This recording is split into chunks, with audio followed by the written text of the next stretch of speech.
आज की इस क्लास में कक्षा 12वीं के लिए हिंदी का एक प्रश्न पत्र हम कंप्लीट करेंगे। तो त्रैमासिक परीक्षा के लिए पूरे महत्वपूर्ण प्रश्न हम पढ़ेंगे जो कम समय में आपको अच्छे अंक दिलवाने में मदद करेंगे। तो चलिए वीडियो को हम स्टार्ट करते हैं। तो यहाँ पे देख लीजिए पूरा पेपर मैंने पहले ही भर लिया है।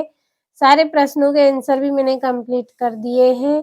तो हमें इनको एक बार अच्छे से सिर्फ पढ़ना है। तो चलिए पढ़ लेते हैं। तो पहले प्रश्न में सही विकल्प चुनकर लिखिए। तो पहला है आधुनिक काल की सबसे लोकप्रिय विधा है तो कौन सी है? कहानी। दूसरा है खड़ी बोली गद्य का प्रारंभ किस युग से माना जाता है? तो भारतेंदु युग से माना जाता है। तीसरा है चौका लीपा जाता है तो चौका किससे लीपा जाता है? राख से लीपा जाता है। चौथा है आपका भक्तिन कहाँ की रहने वाली थी? तो जो भक्तिन थी वो कहाँ की थी? झांसी की रहने वाली थी। पांचवा है ऊंचे बाजार का निमंत्रण कैसा होता है? तो मुख इसका आंसर रहेगा। और छठा है श्रृंगार रस का स्थायी भाव तो क्या होता है? श्रृंगार रस का स्थायी भाव रति होता है।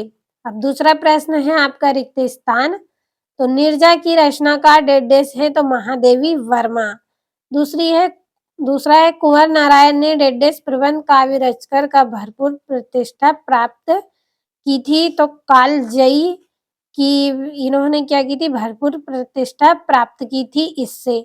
और तीसरा है मैं डेडेस मौजों पर मस्त बहा करता हूँ तो भव से। चौथा है रस के डेडेस अंग है तो 4 अंग होते हैं रस के। पांचवा है कवि के कवि बच्चन का डेडेस ध्यान नहीं करते तो जग का ध्यान नहीं करते। तीसरा है छायावाद का समय डेडेस तक माना गया है तो 1920 ईस्वी से 1936 तक का समय छायावाद का समय माना गया है। तो कंप्लीट अच्छे से कर लिया इन रिक्त स्थानों को। और ये तीसरा प्रश्न है जिसमें आपको जोड़ी करनी है। सभी पर नंबर डाल दिए हैं लेकिन चलिए एक बार समझ लेते हैं। तो व्यंग की प्रधानता तो किसमें है? नई कविता में। दूसरा है एक गीत तो इसकी जोड़ी रहेगी हरिवंश राय बच्चन। तीसरा है आनंद यादव तो इसकी जोड़ी रहेगी जूझ। चौथा है अर्थ के आधार पर वाक्य के प्रकार तो कितने होते हैं? 8 होते हैं। पांचवा है ऐसे बाजार मानव के लिए होते हैं तो विडंबना होते हैं। छठा है भक्तिन की सहज बुद्धि तो विस्मय करने वाली है। तो ये आपकी यहाँ पे जोड़ियां भी हो गई है। कंप्लीट अच्छे से कर ले और भरोसा रखें अच्छे अंक आपको अगर चाहिए तो पूरा वीडियो लास्ट तक देखें और पूरे प्रश्नों को कंप्लीट भी करते चले। ये आपका चौथा प्रश्न है जिसमें आपको सत्य असत्य वाक्यों का चयन करना है। तो आधुनिक हिंदी कविता का प्रारंभ 1900 ईस्वी से माना जाता है तो असत्य।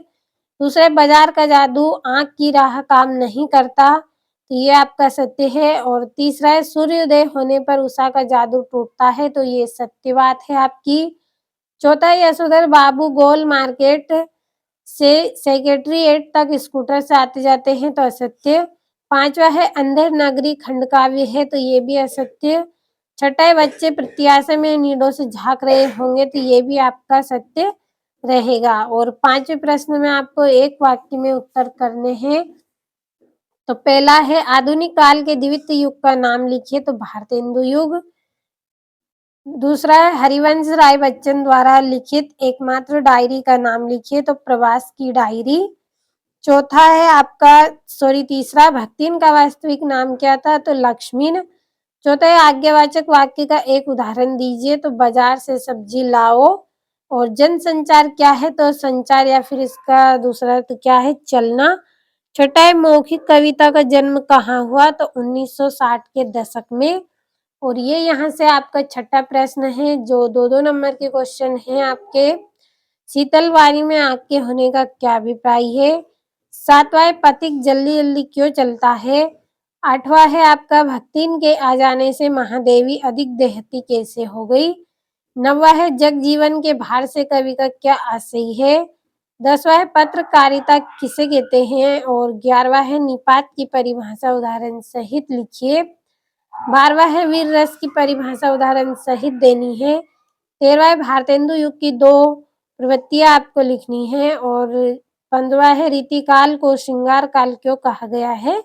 लिखिए। तो ये सारे 2-2 नंबर के प्रश्न हैं, आपको अच्छे से कंप्लीट करना है इनको। और ये 3 नंबर का प्रश्न, कुंवर नारायण अथवा हरिवंश राय बच्चन की काव्यगत विशेषता लिखिए। इसी तरह से 17वां प्रश्न है आपका और 18वां प्रश्न है, नीचे लिखे आपतित गद्यांश को ध्यानपूर्वक पढ़कर प्रश्नों के उत्तर दीजिए 3 नंबर का। तो अच्छे से पढ़े और इसके आंसर करें। बहुत ही आसान और सरल होता है ये। और ये 19वां भाव पल्लवन करना है आपको। ईश्वर किसी विशेष धर्म या जाति का नहीं होता।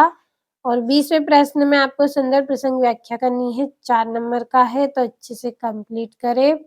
ये 21वां प्रश्न है, इसमें भी आपको सुंदर प्रसंग व्याख्या करनी है, 4 नंबर का। और 22वें प्रश्न में सचिव माध्यमिक शिक्षा मंडल मध्य प्रदेश भोपाल को कक्षा 10वीं की अंक सूची की द्वितीय प्रतिलिपि भेजने हेतु आवेदन पत्र करना है, 4 नंबर का। या फिर अपने मित्र को वाद विवाद प्रतियोगिता में प्रथम आने पर बधाई पत्र आपको लिखना है।